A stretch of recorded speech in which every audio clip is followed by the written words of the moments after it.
All right. I would watch I'll a commercial that's like a Switch cartridge dripping with moisture and like quick pans around it, and then it drops onto a burger, and then What?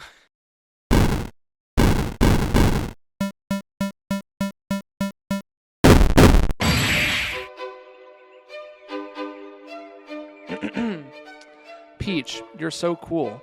And with my star, we're gonna rule. Peach, understand. I'm gonna love you till the very end. Peaches, peaches, peaches, peaches, peaches, peaches, peaches, peaches, peaches, peaches. I love you, oh, peaches, peaches.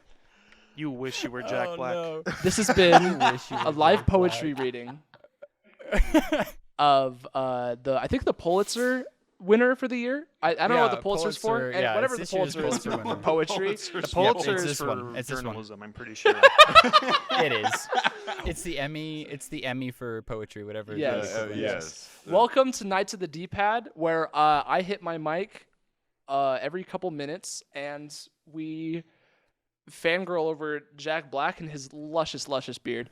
Especially Actually, beard. though. Yeah. Yeah. They should have just given Bowser a massive beard. Oh Just no. match. Have you guys seen footage of Jack Black on like the red carpet? Is it like that Bowser suit? Yeah. Yeah, it's like a black It's the suit Bowser with suit. like fire on the cuffs and like the ankles, and then on the back is like studs for the shell. It's so freaking cool. And he just Oh, freaking man. he just plays He it up killed so it. good. Oh, It's Jack awesome. Black is a guy who just has fun. It doesn't matter what he's there to do. He just has fun. And if you keep the camera rolling, you'll get good stuff. True. Him and Robin Williams. It's unparalleled Oh, how much 100%. fun Very you can true. get out of those Very two. true. So Welcome everybody to episode 10 of season 2. Yeah, welcome to We Nights of the continue D-Pad. inconsistency. as you may have 'Cause noticed, if we're on you a slightly notice- unorthodox setup. Aidan, where are you? I'm currently at a friend's house in Eagle Mountain in his voice studio box. In his voice My Harry box. Potter box. Hey So- guys, have Box, you yeah, ever I'm- heard of consistency? We I haven't. haven't. We haven't. This you were gonna this say episode consent. will be different every single week. Like I don't think we have had a single episode where everything has stayed the same. I think this is what they call a No. variety show, right? Yeah, I think so. I mean, A visual admittedly, variety. we still have familiar faces for all of the different spots. You know, there's no one Yes, completely it's just new on things screen. change. I mean, we have had a guest or two on that I wouldn't mind bringing back, but you know, we have that much going for us for consistency. Next You know. episode, I'm going to be hanging from the ceiling, just upside down. Like a monkey. Okay, I was about to say alive, right? Yeah, no, alive. Okay.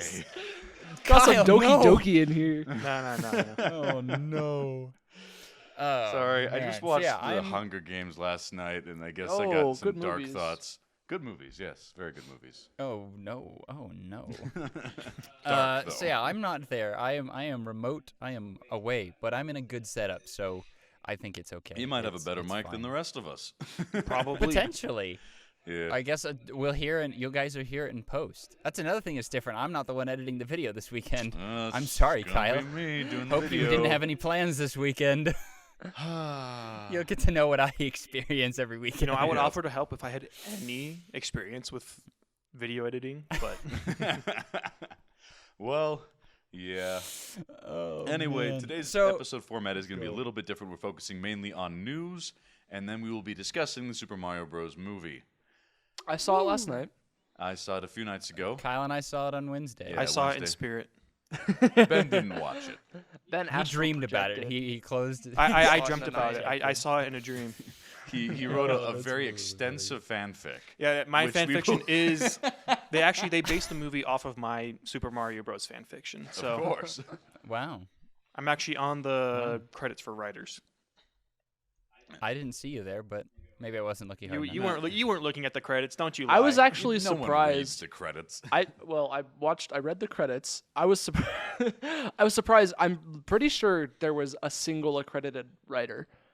It was me. It was like Matthew What's His Bucket. That's my and I was like- alias. it was one person. Matthew, what's his budget? Like, is Ben's That's my alias. that's my pen name. It was me, Barry. Matt, it was me. So Bear. basically, I'm pretty sure if you did some digging on AO3, you could find Matthew What's His Bucket, and that's just where they sourced the script, probably. You know? Probably. Yeah, I would assume so. But yeah, we got a lot of news here. We do. Yeah. Um, So why just don't a we Who get handful. wants into to kick it off? Yeah. So to wants to start start? off, I'm totally just gonna stomp over Aidan, whatever he was just saying.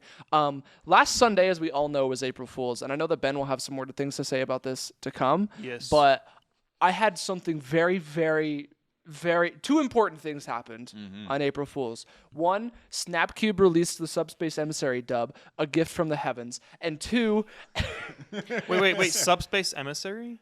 Yeah. Isn't that that's the Smash the Bros. brawl, mode the in brawl Smash Bros. campaign. Brawl. Uh-huh. Yeah. And two, we don't need to go into that. It's good.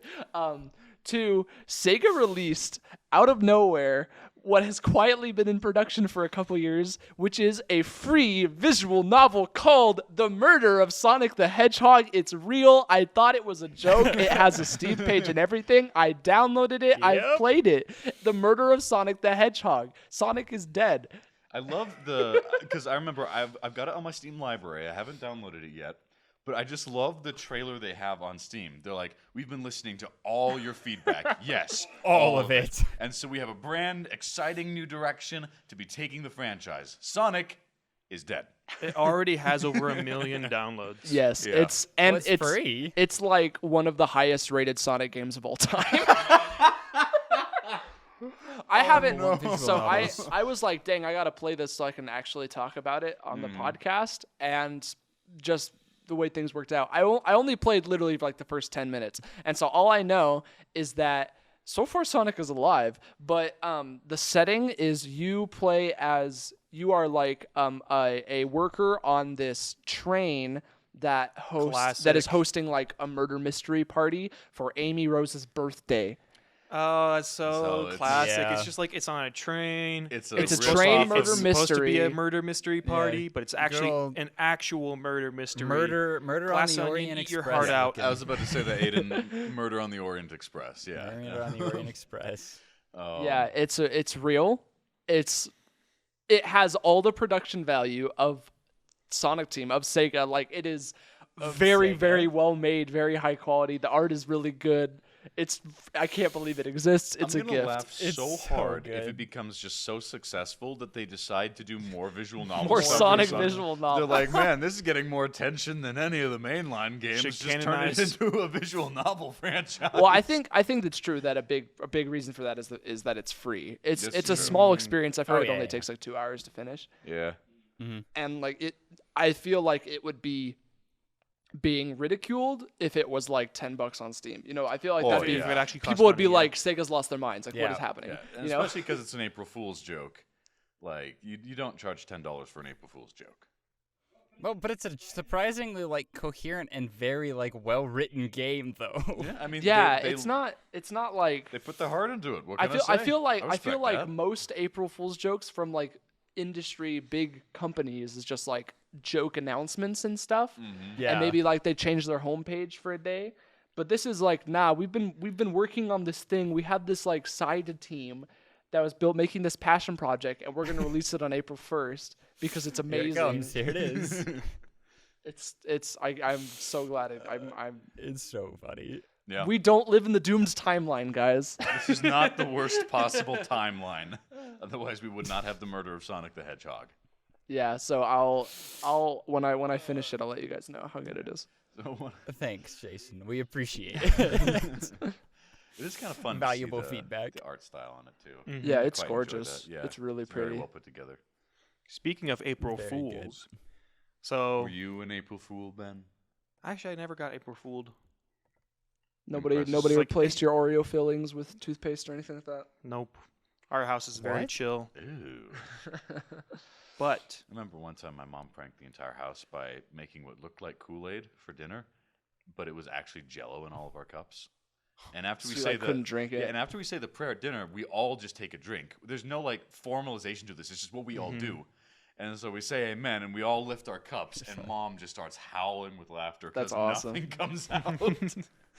just jiggles in there. My wife and I did the lowest ever April Fool's joke ever, which was we just told her sister that we were pregnant. No, that's kind of. And then we were like Jason, 5 seconds no. later, we were like, okay, this is. No, we're not. Like, you. It's scary. Scary, you. We've been married for like a month. Yeah. Yeah, no, the that'd math be doesn't really quite quick work to be out like on that pregnant. one. Believe me, I was married 2 years and still felt like it was quick to be having children. I mean, it's scary, but my baby's due in a month. Oh, gosh. So ready or not, here he comes. So and Kyle will be on paternity leave from the podcast. No, I'd Unpaid say we should paternity just have the leave. baby as a guest on the podcast. Just bring Liam. Did I tell you guys that's his name? Ooh, Liam? it's a nice name. Liam. Yeah, right? Isn't that a nice name? That's a good name. Yeah, Not so Sephiroth no. or Sephiroth? Sonic. Oh, come on. or Sonic. Not Shigeru. Link. Shigeru. My son Shigeru Miyamoto Raymond. Yeah, but no, he's coming, and it's exciting and terrifying at the same time, guys. That's some Anyway, congrats. back to April Fools, though. I really stole your thunder there, Ben. Sorry So- about that. Nah, it's totally fine. So, there were a lot of little April Fool's updates. Some of them were like kind of minor, just little fun stuff. Like maybe someone has like googly eyes on some of their characters or whatever. But in Minecraft, there was the voting update, which they added random votes that would pop up because I think they've kind of become aware, at least Mojang has become aware that the whole voting system they've made for new mobs, new biomes, has just kind of been made into a meme because it's just so weird and like no one really gets what they want sometimes. So anyways, with this voting update, random votes would pop up. It would be like make it so that everyone has big heads. Vote yes or vote no. Make it that all the grass is actually purple now, yes or no. And then one of them was like, make it so that you get air blocks. And you'd be like, okay, I'll have some air blocks. And you get them, and you could like place them, and it would just do nothing because that's what there's like actually is in It's just Minecraft. air. In Minecraft, there is air blocks. Like Yeah. just anything that doesn't have a block in it is air. It's just the air block. But what you could do is you could go to a cow, fill it up with air blocks, and it would get bigger. Wait, what? But then eventually, it would get so big that you could like get on top of it, and then the cow would, quote unquote, explode. But it would just like shoot straight up with like a bunch of particles behind it, and the next thing you know, you were on the moon. Wait, like on the They moon. like added straight the up. moon dimension for the April Fool's update. Wow. Oh, you jerks. The commitment. So- Commitment, but dadgummit. I want the moon dimension accessible. The moon was made of end stone that was just all renamed to cheese, The moon is made of cheese. We discovered. and you could eat it by right-clicking on it. oh Like my a cake, God. you know how when you course, eat a of cake, it would course. take a chunk out of it? It would It's do that basically with the this? same, but like it wasn't like the progressive, like kind of like a little bit till it's like that.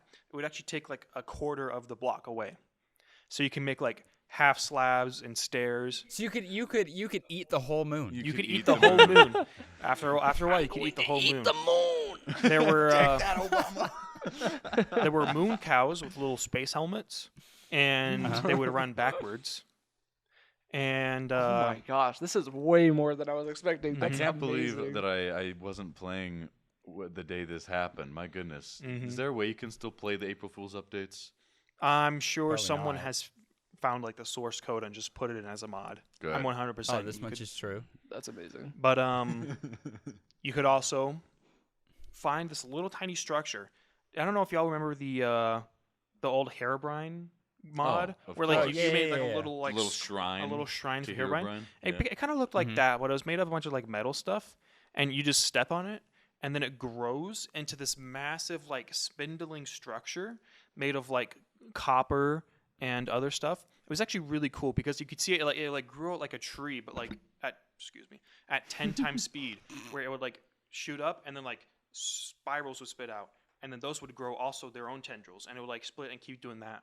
It was really cool. You should find a video of it. Wow. Yeah. But with that, you like it would grow this structure, and then in it they would find chests and shulker boxes just full of stuff to like survive on the moon with. So you could just go to the moon and then just stay there because you would find the structure and it would give you all the stuff to like actually be there.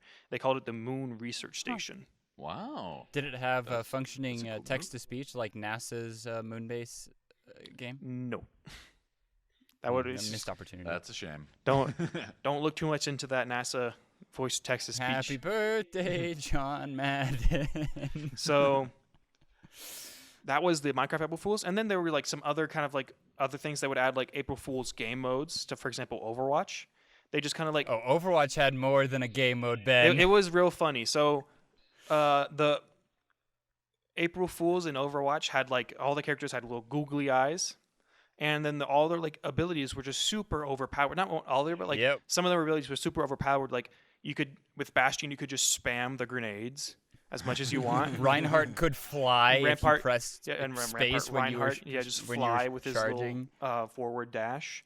Winston would say Winston every time he would land from a jump. Oh my gosh. And so like he would say it like a Pokemon too. He'd be like, Winston. Winston. Oh no. That's awesome. So, but not super fun. But then like they actually had to disable Ashe because Ashe got super busted because like for whatever reason, like her dynamite would set people on fire. Then the people could pass that fire to other people by touching them, and then that fire would stack on top of each other. So you would have like four times fire damage. The damage multiplier would stack. But then what was really funny is that they redid all of the ultimate voice lines, and they had like 4 or 5 iterations. So like Cassidy, when it usually just goes, it's high noon. But then the April Fool's update, sometimes you'd be like, it's past your bedtime, or it's half past 6. That's so good. That's awesome. And Moira would literally just say Kamehameha. Or that is it was amazing. so good. What's her name? The hacker. Oh, Sombra Sombra would get DDoSed. Get DDoSed. Or See you later. think of some other ones. Ash would be like, Fred, Bob, do something. But and then Echoes was funny because usually she just says, the voice line or whatever, but she's like, I'm better than you at, and it would she would say the hero that you duped. So if you duped a Ryan, she'd be like, I'm better than you at Reinhardt. That's pretty good. It was a really good. The April Fool's update in Overwatch always unironically goes really, really hard. Does anyone know what Ramatra would say? Ramatra had this one where he would literally go on like this monologue for his entire duration of the ult about suffering. He's like, I will make you suffer as I have suffered because I have been suffering, and I will make you suffer for this suffering as I have suffered. It would go on for like 15 seconds. or also didn't he say suffering is grape flavored? Because like his particles are purple. Oh my gosh. But they had some fun with the voice lines. And the only one I also want to talk about is the League April Fool's thing they did, where in like just the normal version, the normal Rift, there would be just random hex gates everywhere. So like it would take you a little portal. Ones of them that would literally be just like half a foot across. So like you would go in there and travel for a full like 3 seconds just to move something that would take you not even like half a second to walk. Just super funny, but you could just take these hex gates and just for fun. And you would also, minions would spawn with some hats sometimes. And if you killed the minion, you would get the hat. I like the sound of this. And then eventually, you could stack these hats on top of each other. You had like pirate hats, cowboy hats, top hats, all this kind of stuff. And you would just get all these hats that would keep stacking as long as you didn't die. And eventually, if you did die, the hats would just all explode off of you and just like scatter all around, and people could go pick those hats up and get their own massive hat stacks. It took a cue from Team Fortress 2 and did collecting hats. So it made it super funny because like someone like who was just super fed and was just walking around with literally like a couple hundred hats. The hats go up past the screen. You can't see it at all. But when they die, it is literally like you got DDoSed because it would just lag so much from 5,000 hats just popping off and exploding everywhere. It's super funny. There were some like I know Nintendo did one with like the classic Mario games where you could have the option to use Chris Pratt or Jack Black's voices in the original games. Oh my gosh. And then there were some other ones as well. So like Among Us brought back the horse mode. No, the horse. I don't remember horse imposters. mode. Yeah, so it like turns them into horse, and so it's like that is a lot of hats. It was like hide and seek. It allows like the seeker becomes the role of it's like hide and seek, and so the seeker's like a rancher, literally trying to like find the horses instead of kill them. And then Razor They're came. just little horse crewmates, and they just run The around. little horse crewmates. And then Razer like released or like teased the release of a gaming mouse that doubled as an actual razor. Oh yeah. And That's then like Street Fighter 6 gave like the ability to like 1v1 your cat for some reason. And then Valorant had some funny. They had some April Fool's patch notes.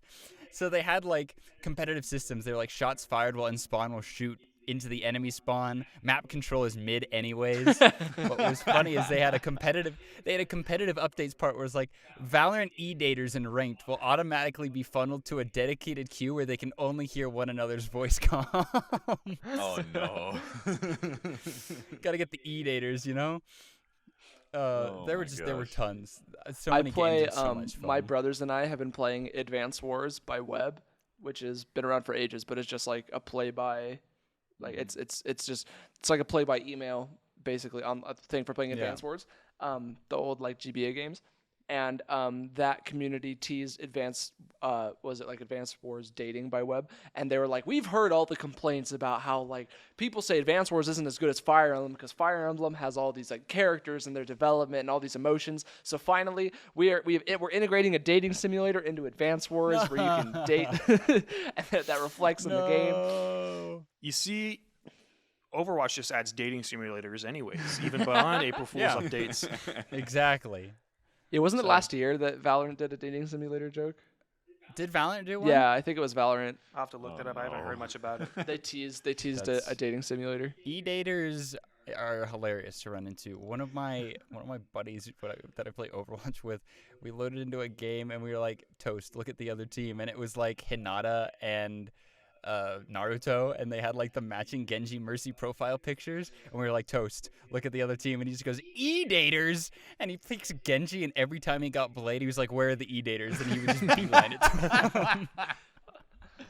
That's great. It was good fun. April Fool's is fun, April but Fool's enough is very silliness fun. for now. Yeah. Where do we want to go next? Well, let's Kyle, see. what have you got? I think I'll do one of my news topics. First one's really short, so it'll just take a short bit. So, if any of you guys know Pokemon Stadium, it has been added to Nintendo Switch Online. It flew up into the air. Indeed. You know the announcer in Pokemon Stadium? Wow. Actually, Owen I only Wilson? I only The played a voice lines are small so amount funny. of Stadium. I just remember they had a Stadium Oh, it's mode in Diglett. Coliseum. But like a lot of people are disappointed that with Pokemon Stadium on the Switch, you can only do rented Pokemon, which means you just get teams assigned to you by the game, and you have like different power tiers and stuff that you can pick from. But it's like, yeah, it would have been a lot of work to update that game with the roster of all the Pokemon in any title on the Switch. So, you know, Take what you can get. take what you can get. Exactly. That one's pretty short. It's kind of neat. You should, if you have just Nintendo think it's Switch Online, you neat. should go play it. I just think they're neat. But the next one is a lot more than neat. Okay, that was what we before got. you go on, what I was like, last night I was like, okay, let me make sure I read up on these topics. I see TOTK stuff, and I'm like, what the heck does that? I had like 5 minutes ago. Oh wait, it stands for Tears of the Kingdom. I was like Googling it, like TOTK gaming. What the heck is this? Yes, Tears of the Kingdom, the new Zelda game, sequel to Breath of the Wild. We finally have a good gameplay demo video. I remember that. Took forever, but we finally have it, and we got to see some important stuff. So mainly it was about showcasing some of the new areas and Link's new abilities. We saw like one of the methods of getting up to a sky island. He said there's multiple, but on this one you have an ability that allows you to reverse the motion. There are just these falling rocks that will occasionally drop from the sky. Then you can use an ability to reverse its motion up into the sky and then paraglide onto the sky islands. Wow. Which is pretty cool. Wow. Yeah. And then while he's on the Sky Islands, he wanted to demonstrate the new ability of linking things together. And it's really funny the stuff you can do with this. There's much meme potential. I want to Like, make like a there's- fully functioning tank. just going around. Like Ganondorf is just chilling. I'm just coming. I'm coming in my M1 Abrams.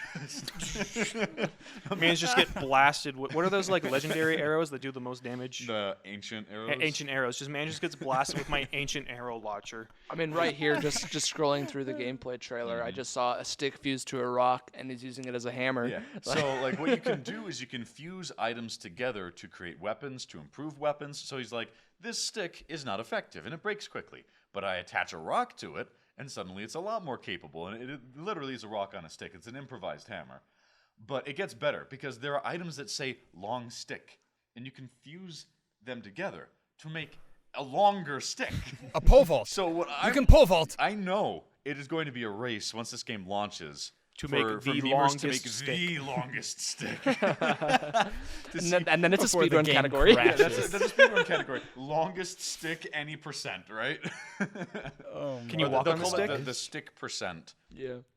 Can you walk on the stick? Just That's imagine a you good make question. a really long stick, just put it down, and it Make just bridges. falls down. You just got a bridge. And I'm Freaking sure that bridge people are going to building try and see if simulator. they can make weapons long and complicated enough to just lag out the game. Like, because you can just combine a whole ton of things. You can make it as convoluted. Well, actually, we don't know how convoluted, because he stayed with like one addition. So if Yeah, the maybe game they have has, like an attachment limit. Yeah, if the game has a really low attachment limit, we're going to see perhaps some interesting things, but not anything too wild. But if the attachment limit is high, there would be much potential for shenaniganizing. So You could wait. Are you able to like throw the sticks like spear style? I think so. Because then you could literally just set up track and field Olympic events yeah. in Tears of the Kingdom. You could have some fun with this, and I bet people are. Especially like the guys who are making the Breath of the Wild multiplayer mod have finally released it, and once they get that mod running for Tears of the Kingdom, combining your long sticks and throwing them is going to be some sort of event. But it's not just weapon crafting. You can make vehicles, and there will be just pieces for these vehicles laying around.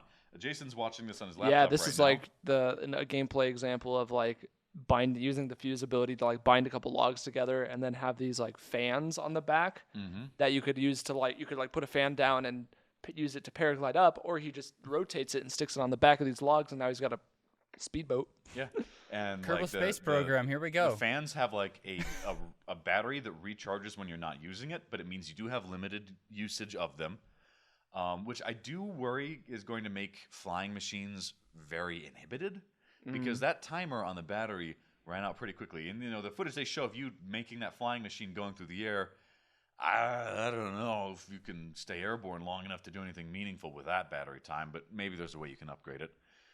It is interesting watching the appearance of it, because it's got like this almost like silly putty green stuff Yeah. that sticks items together with. And there's a part of me that's not quite sure if I like the visual of it, but at the same time, just the fact of being able to stick stuff together and make your own stuff is cool. And as Jason has just pulled You up can on his swim through laptop, rock. You can swim upwards through rock. You can just... So they talked about this in the demo. They're like, in Breath of the Wild, you climbed everywhere. Here, we're offering you a new and faster option. If there is rock, uninterrupted rock above you, it doesn't matter how long. It could be like a short ledge or a long cliffside, and there's a little tiny cave at the bottom. You can go down into the cave and just hop up and swim your way up to the top through the rock. Which is fun because it adds a bunch more mobility options. I think it definitely opens up new level design options for the developers. I think we're going to see a lot of fun stuff with this. That's not how swimming works, but okay. Well, It looks like swimming. He is swimming right through the rock, and then he Paddling pops his out. feet and everything. Yeah, he would. If it He looks was like swimming, it sounds like swimming. It's swimming. Smells like swimming. Just gotta go just do some butterfly up through a canyon cliff face. Yep. You got some Skyward Sword elements right here. Oh, They're yeah. showing him literally just like leaping off some. He can Actually, no, he dive. got knocked He got off knocked off. some sky island and is just plummeting to the ground and then go into like a glide mode. Yeah, and Yeah, I saw enemies those can in the use fused trailers. weapons as well. That guy had like a sail attached to some sticks and was able to just make an like, blow advanced him off. Korok leaf, basically. And there's a few other things as well. Like for example, you can attach stuff to your shield, and I love how he does like a cut to where he just starts with, I've attached this mushroom to my shield, and then like waits 5 seconds before he tells you why. Just like Just showing some Okay. glamour shots of a shield with just a mushroom.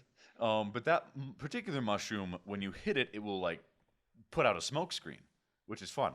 A lot of people have been making memes about attaching a cuckoo to your shield so that the enemies will hit that, anger the cuckoos, and just get mobbed. And I really hope that's an option in the game. I don't care how game-breaking it is. I want that to be an option. I want all the memes from years prior about Link making cuckoo armor to become a reality. Can you make like muskets, like World War II style muskets? World War II style muskets. I want you to like. Have World War muskets no in no World War sorry II. I don't know why I was repeating like rifles Revolutionary were around War. long before But that. like Revolutionary War Not even like muskets, World War you have to, One. like, Revolutionary muskets. War. you put like the arrow in the musket thing and you push it down and then fire it out with gunpowder. Just a super arrow. It'd be fun if someone could figure out how to use the fusing stuff to make like a gun or a cannon or something. We'll look Or a for My catapult. tank will be a Catapult. reality. Trebuchet. Yeah. You just have a trebuchet and just launch yourself across the map. It's faster than bullet time bouncing. Oh. No, I don't think anything can top bullet time bouncing for speed though. Like that's No, you see, you build like a flying contraption and you fire it out of a big trebuchet and then glide. that could be fun. That could be fun. Anyway, there's a lot of possibilities. Like Breath of the Wild, one of the best things about Breath of the Wild is just the sheer amount of things you can do by just stringing together Link's possible actions. And since they've added to those in Tears of the Kingdom, like I said, this game could very well surpass Breath of the Wild, which is no easy feat. And I'm excited for it. I'm honestly a little bit worried about the emphasis that the trailers and stuff have put on like vehicle construction, because I feel like that's a gimmick that would kind of get old quick. Because it's like okay, cool, let's introduce you to this concept. Like an example, it's like, okay, here's some trees that can clearly be cut down. Here's these fans. You can make a boat here. And it's like, cool, I can get across the water over there. And obviously you have multiple ways to approach it, because maybe you could like, just get some altitude and glide over. But it's like, I feel like the problems that I would find that I would be, that I would like make a vehicle to solve, I just worry that like, if it's like Breath of the Wild, where like,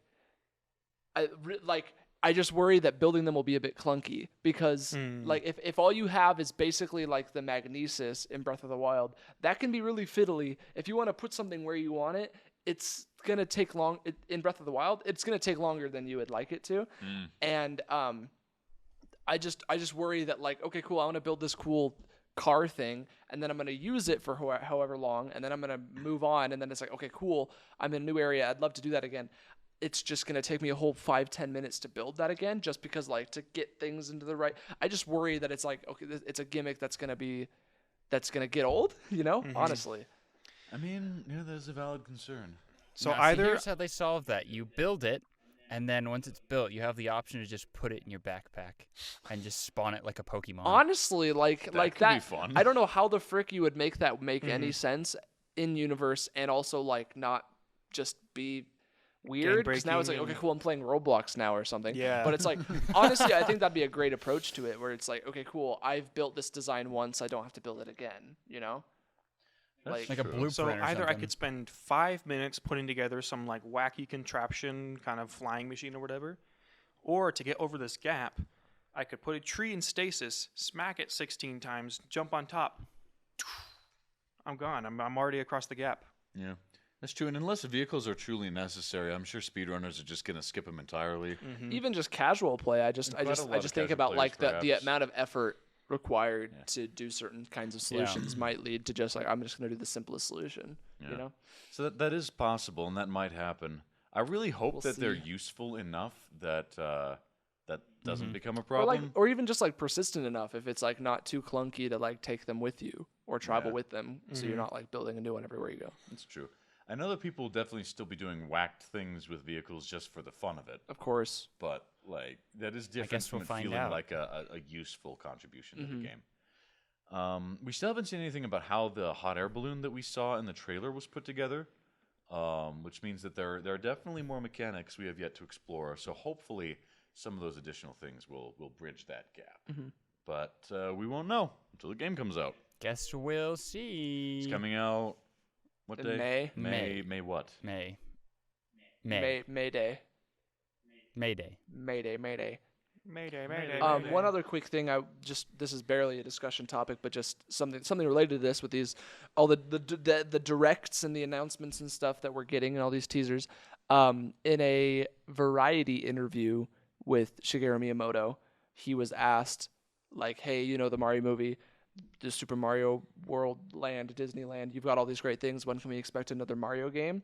And with a big old smile on his face, he said, "Stay tuned for future Nintendo Directs." So that's a small thing. That doesn't mean anything. That's not even remotely an announcement. But new Mario game in the works? Mario He dating did sim. also. No. Mario is dead. Murder Mario mystery is game. murdered. Murder of Mario. Miyamoto also mentioned that like any new Mario games are not going to be mobile. That they're moving away completely from mobile games. I thought that they had a lot of success with the Mario mobile games, though. No, they've actually.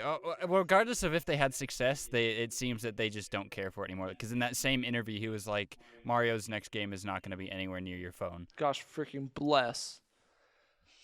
You didn't like the Gosh Mario mobile freaking games? bless. No, I saw a comparison once that was like, I think it was when I read this announcement that was like the time since the time it's been since Odyssey is similar to the time between Super Mario 64 and Sunshine, and it's just like, Yeah.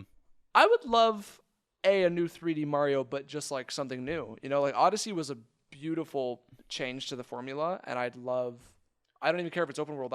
I would love something. I'm sure everyone would. I'd love something akin to Sunshine and how much it changes the game. You know. I want Super Mario Galaxy 3. Dang it.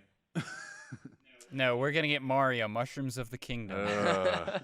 Tears of the Shrooms. Tears of the Shroom. Tears of the Shrooms. Breath of the Toads. Oh no. Elden Ring Oh, for Mario. man. Elden. Elden Ring. Oh my gosh. A Souls Elden like Coin. Mario It's game. oh gosh. Oh man. Or can we some other just news get that another came- Luigi's Mansion? That'd Just be kidding. good too. Everything. No- See, oh, everything there you're you go. mentioning is like you want sequels to these classic series. That's great. I want a new. I'm not saying I want a Something new. Sunshine 2. I'm saying I want a new game as different A as new- Sunshine entirely. was. I mean, You that'd know? be pretty As different fun. as Galaxy was. 'Cause I feel as like different as Odyssey was. Mario, just the platformer genre in general, means that there's a lot of room to just have fun with just creating a new thing. Yeah. You know? And Mario allows that freedom. So yeah.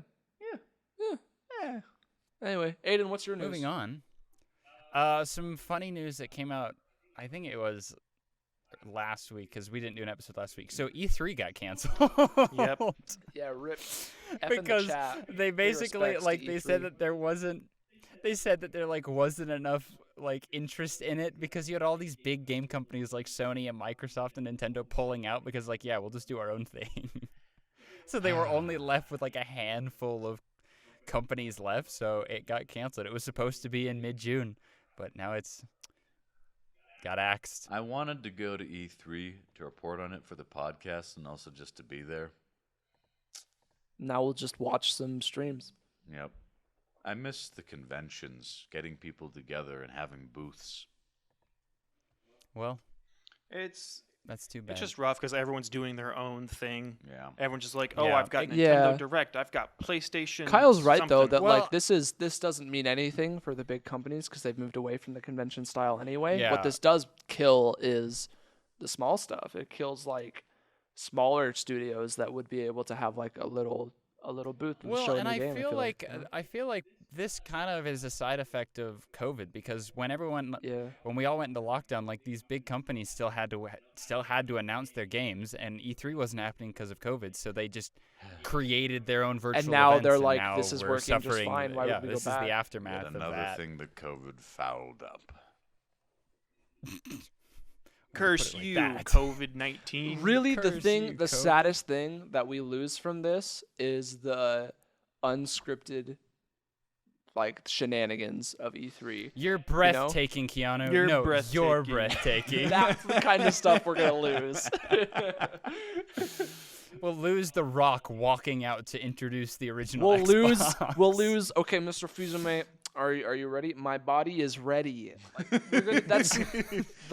the liveness We of it. missed You know, that. Yeah. because now it's just We'll gonna lose be it. Mr. Miyamoto in a white void. Someone please save him. He's been there for so long.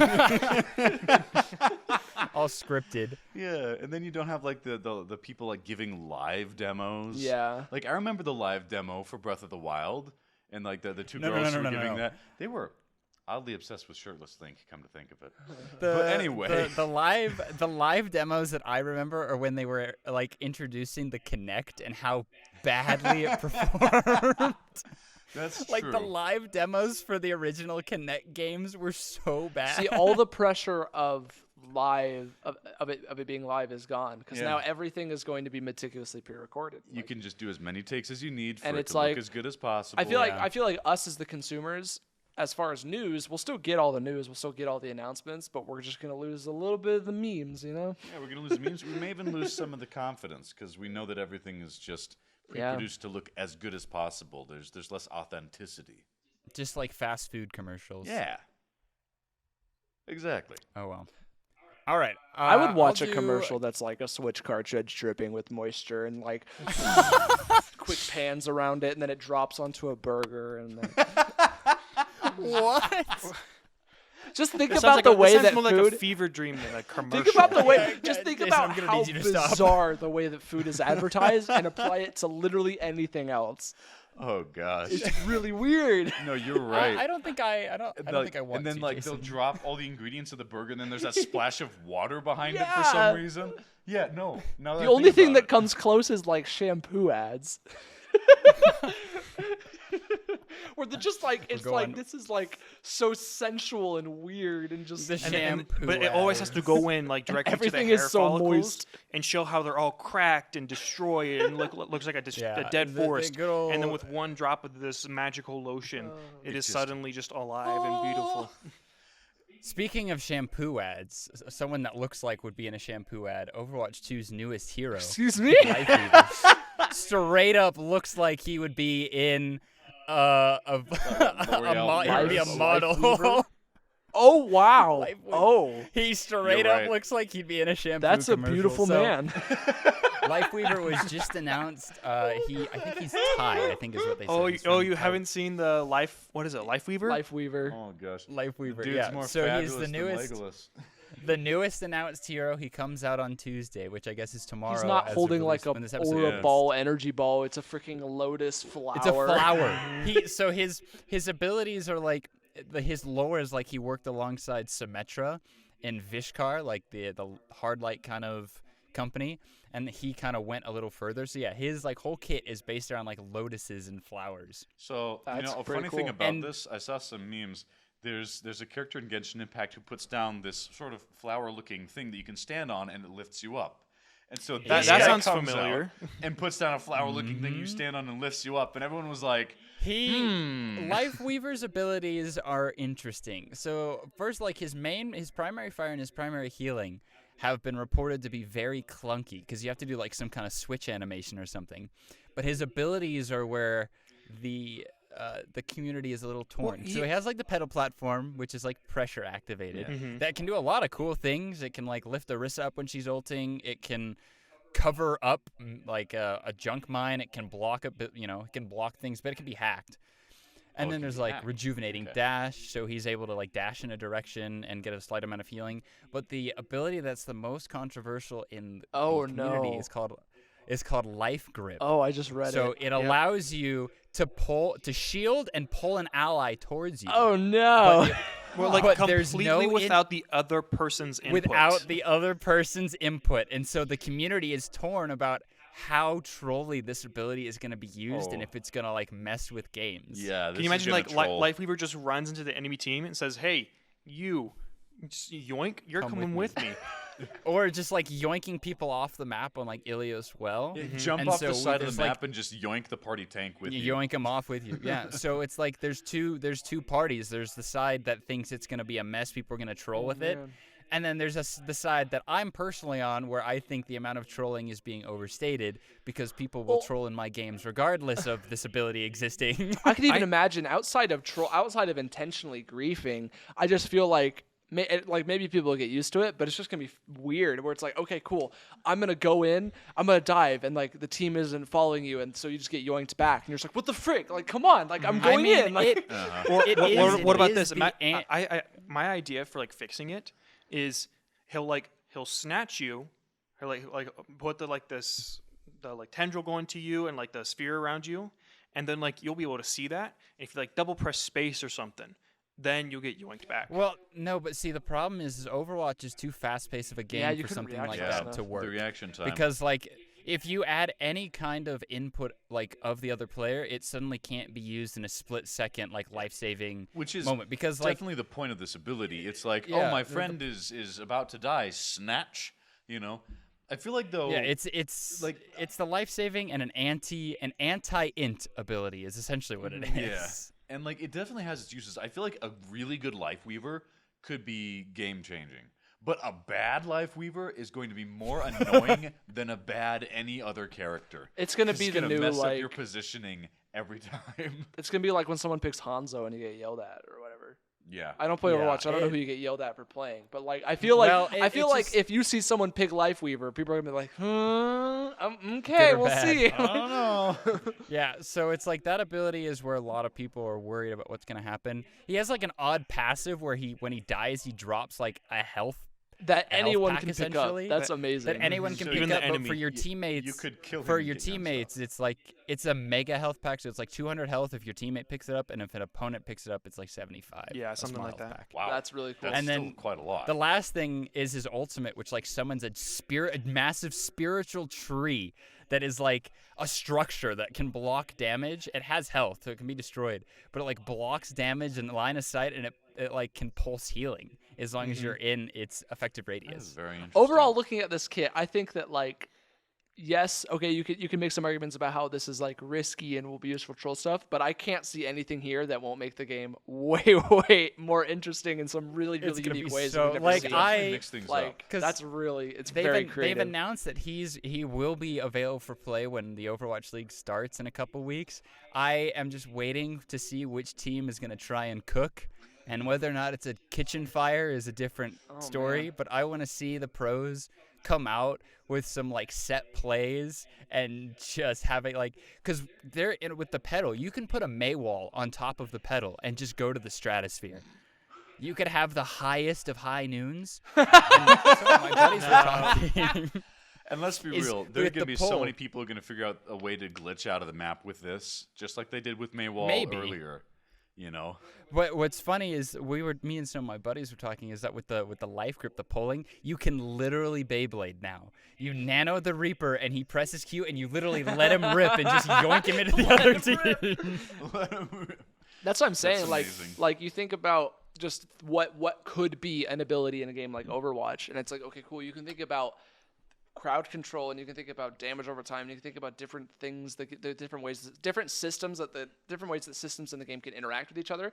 And this is like nothing but new interactions, you know? New fun, it's not like none of these are just like it just happens. It's like, no, every single one of these leads to so many more possibilities and combinations and really weird stuff we've never seen before, which I think is really cool. I mean, I'm already in love with this guy. Look how fabulous! Look at that chest. He's married, by the way. Yeah, this is coming from Jason, who recently got married. Good luck. No, but like he may have ripped off Albedo from Genshin Impact, but I'm excited to see the new interactions. I think is very creative. Yeah.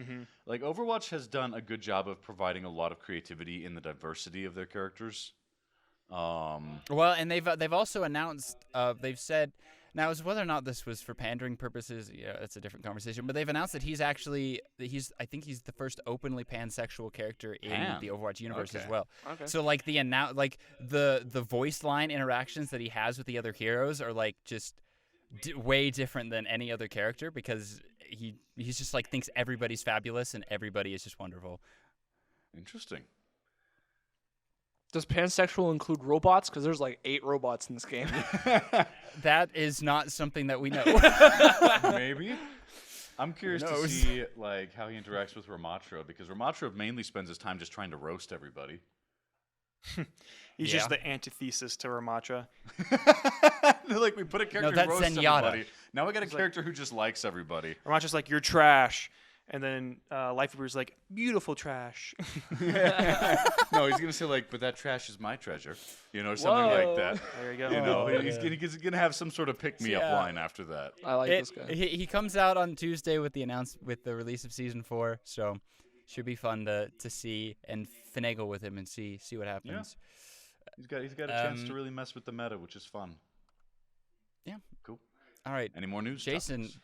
Jason put the D&D. Yeah, topic I on, not put the Kyle. I like to put things into the topic list that are just like, we've got to talk about this, even if I have barely anything to say about it.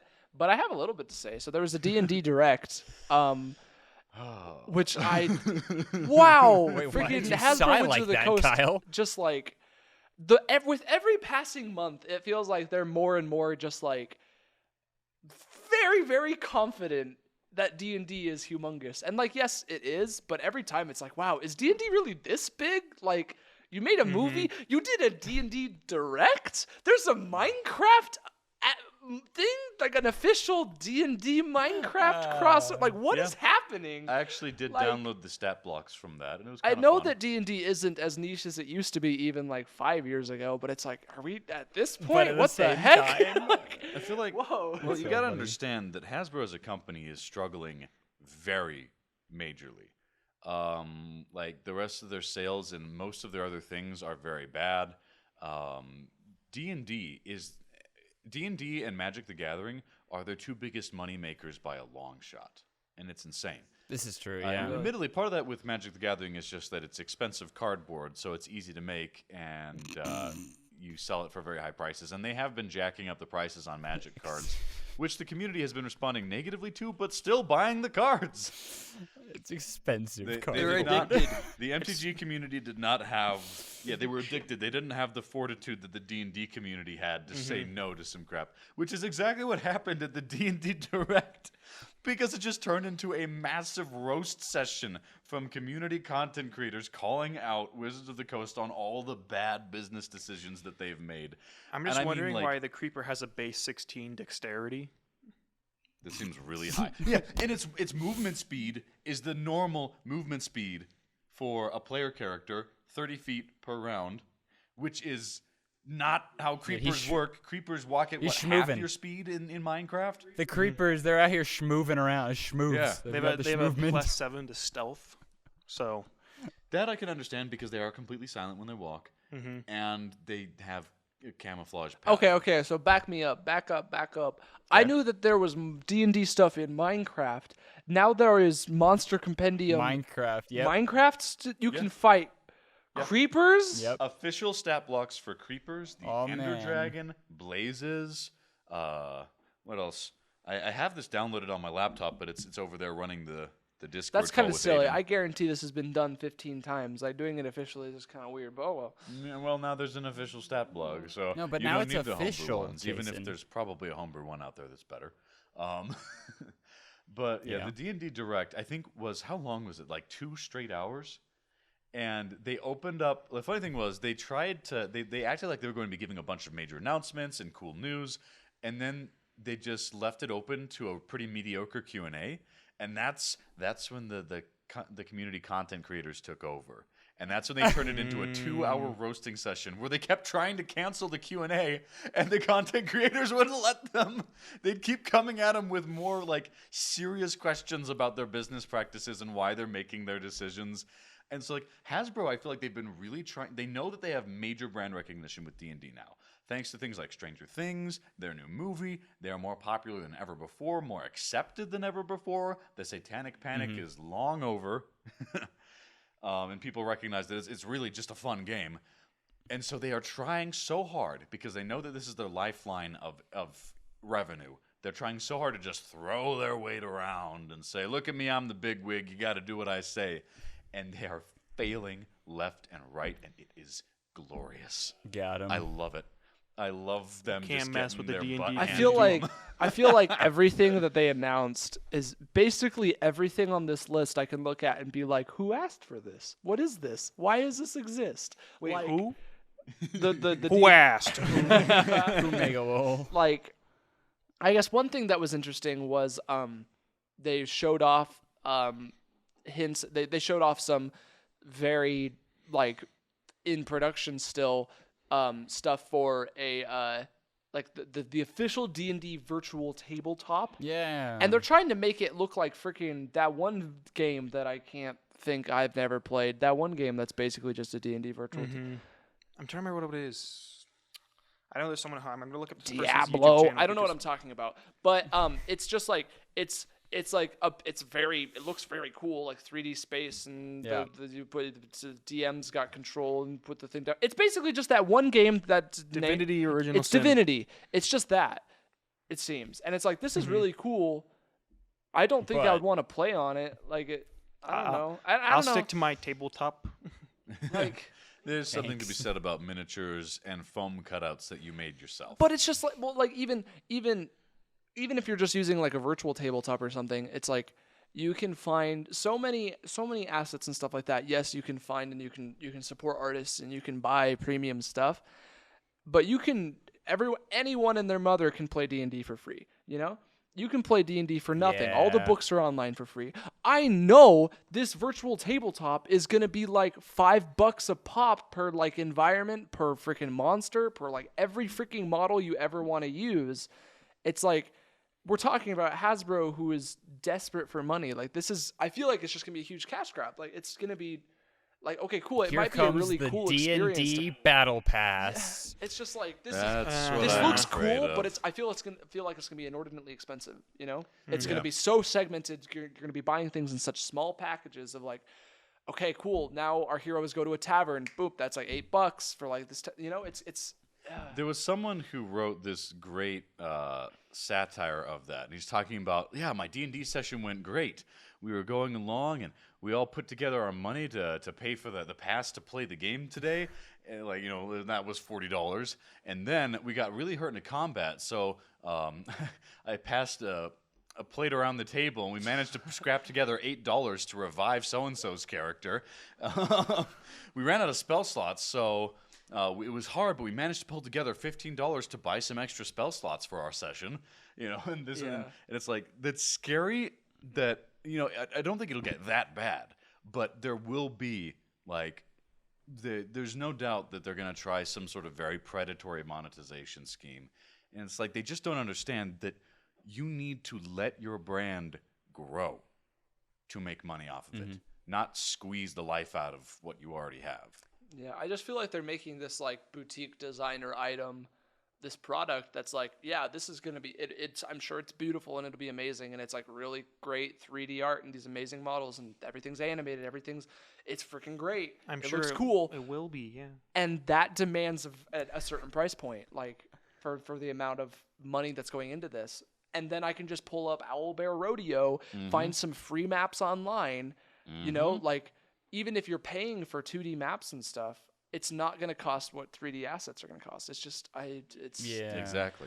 it's going to be And expensive. then someone already made like Game Master Engine and this one program that is an AI-powered virtual tabletop with 3D assets. You tell it, I'm going to make a room in a bar, and then it populates it with furniture and stuff automatically. And that's like a one-time purchase. So... Subscribe, guys. Yeah, I promise. Yeah. One other thing that they released that I thought was actually pretty clever was this very interesting, like in-browser, simple choose-your-own adventure game that is intended as like a tutorial to teach the mechanics of D&D, where it's just like so you have very simplified choices, and it's just like, okay, what class do you want to play? You're in this is your choice. What do you want to do? What skill do you want to use? Kind of stuff. And so it's a very boiled down, simplified. Very short, like 10-minute D&D session that is intended to like teach the mechanics of the game and like how stats work and how ability scores work and how armor class works and simple stuff like that. And I wouldn't play it because I don't need to, but I think that makes a lot of sense for like the popularity of the D&D movie and stuff, and just like try like bringing new people in, because you could just be like, hey, this is your first session. Beforehand, just like spend 10-15 minutes doing this little web browser thing that'll teach you the mechanics of the game. I thought that was great. it didn't look like it cost them millions of dollars and will charge us hundreds. So that's great. Like, Yeah. True. So I mean, they don't do everything bad, and some of the things they do are kind of fun. it's just bizarre. There was something that they did recently that's gotten, it's kind of funny. They've gotten backlash for this, but it was also something where it's like they weren't exactly trying to hide this. There was a clarification released by Wizards of the Coast that the new playtest that they're calling 1D&D, you guys may remember this from several episodes ago on the podcast. One D&D policy. No. Oh my gosh. But the 1D&D is their playtest. A lot of people were speculating was going to be a new version, a new edition, I should say. It's not. It's not even a 0.5 edition. Now, in D&D, there have been 0.5 editions. They did 3rd edition, and then they did 3.5, which is fully compatible with 3rd edition. It just introduces new stuff in the rules and adds more complexity to it. And 3.5 edition is one of the most popular. That and 5th edition are both just very popular in the community. There are definitely a lot of 3.5 edition purists out there. And a lot of people were thinking this might be 5.5 edition, right? Where it's fully backwards compatible, but it's enough new stuff that it's almost like a full new edition, but not fully. It's not either of those things. They're releasing it to say it is a revision of 5th edition. The problem is they are changing a lot.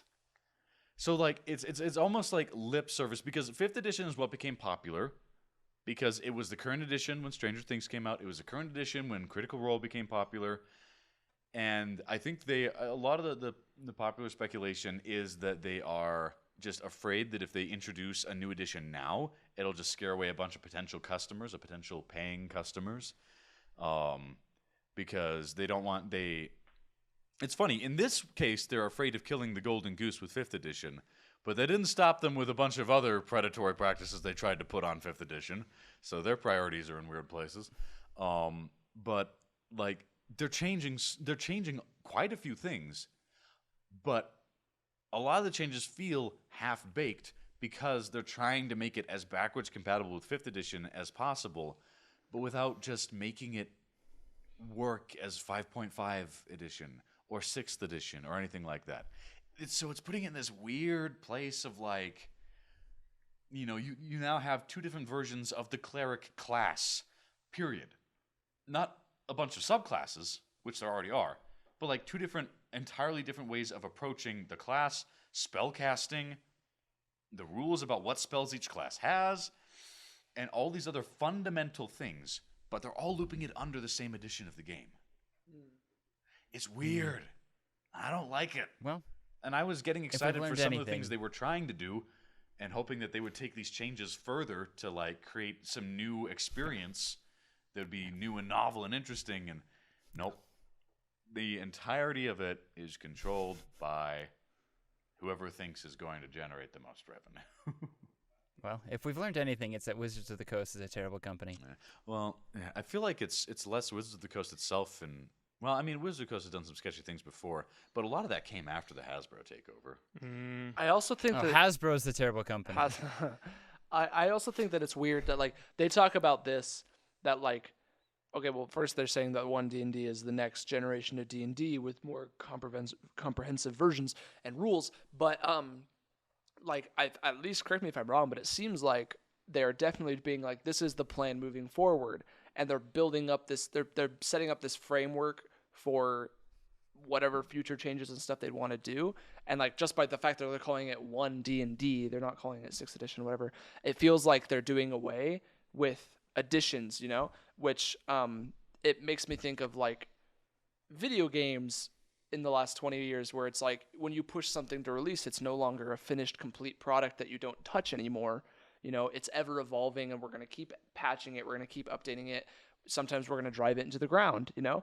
And I just worry that this is going to muddy things, you know? It's like, do you want to play D&D 5e, or do you want to play D&D whatever you and your friend both like from 1D&D, but also you have this other friend who hasn't played 1D&D in 2 years, so like, this weird, like, I feel like it's just going to muddy things. It's not like, oh, we're just playing 50, we're playing 3.5, we're playing Pathfinder. It's like, no, we're going to play D&D. do whatever you want. Like, oh, I don't like this part of the cleric thing, so I'm going to use the old one. Yeah. And it's like, it feels like that's what they want, is it to be really loose and they're- amorphous and nebulous of what version of D&D you're playing. And this almost. is something that I think does come from the influence of Hasbro, because they started putting people who were like developers of mobile games in charge of Wizards of the Coast. And that was the first sign that everything was going to go very downhill. Because like they're bringing those philosophies with them of like, this is how you make a successful game.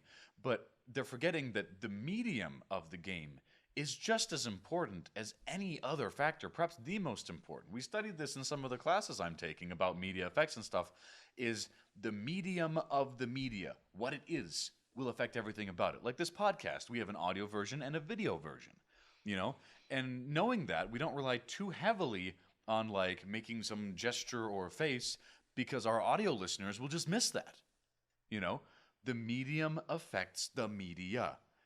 And so when you have a tabletop game, but you're going at it like, well, this worked in Roblox and in Candy Crush and in, you know, Diablo Immortal. Nothing worked in Diablo Immortal, but, you know, you're going to completely miss the point of a tabletop game. We're entering the doomed timeline where tabletop games have microtransactions and they have, you know, Admittedly, loot boxes. Pay 5 coins to pass your death roll, your death save. That's the death. No, it's just like, okay, cool. I want to get some new content. You know, there's this subclass of rogue I've really been wanting to try. The problem is All right, you I gotta roll the haven't gotten gotcha. it out Here of the we loot go. box yet. I keep getting freaking fighter subclasses every time. Oh man. Gotta get the D&D gotcha system. Here it comes. Oh. now, admittedly, the community has already showcased how stubborn and persistent we can be. So perhaps we can affect some more change this way, but we'll see. Maybe. I think we've been Anyways, going on. thanks for listening Yeah. to the first episode of the D&D podcast. Yeah, Hey, D&D it's been a lot longer talking about D&D than I thought. Yeah, that's true. I wasn't expecting Kyle, it at the either. beginning of the episode, you mentioned how you watched Hunger Games last night. Well, this is a segue that I didn't realize I was going to do. PETA's character, his actor, Josh Hutcherson, he's in the FNAF movie. Josh that's coming Hutcherson's out in the October. FNAF movie. He's Mike Schmidt. He's Mike Schmidt. Mike Schmidt. No. Speaking of people is in the the best news I've heard all Minecraft, day. in the FNAF movie, And the Mike. 100%, I believe that Markiplier is in the FNAF movie. Because I would hope he because is. It makes sense. no. Right as They owe that man millions right, of right as they dollars. start production for the Markiplier's FNAF talking movie, about going and making a movie Markiplier and being on set all the time. leaves. He takes a break from YouTube and says, "Oh, I'm gonna go make an actual movie, like a feature-length movie." I mean, And he talks about how it's very different being on an actual set and all that kind of stuff. And when asked about it, he says, "I can't talk about that right now." 100% Markiplier is either a very important character in the FNAF movie or is just actively is in the FNAF just movie. a Just cameo, watch yeah. Markiplier be I hope Mike so. Schmidt, and the other casting was just a hoax to throw Josh everybody Hutcherson off. is a Peter's Josh like Hutcherson- a small cameo. Yeah, Josh Hutcherson is just a side character named Michael Schmidt. We also Yeah, we also so- live in the age of like, I think it's a great thing. There's a lot of nods and homages to the fans, I feel like, in a lot of like yeah. beloved franchises like that. Like freaking last night when I saw the Mario movie, there was a trailer for Across the Spider-Verse, and they did the Spider-Man pointing meme. They you did know? the pointing Yeah. meme, yeah. I but, feel like- like I don't know. I feel like that there are people We'll just see. like We'll see. big things are just doing that more often. I think Markiplier is on set so that he can yell, "Was that the bite of '87?" He just has that one the He has line. one line. He's just there like some kid gets bit, and he's just like, "Oh, Was that the point of the 87? bite of 87."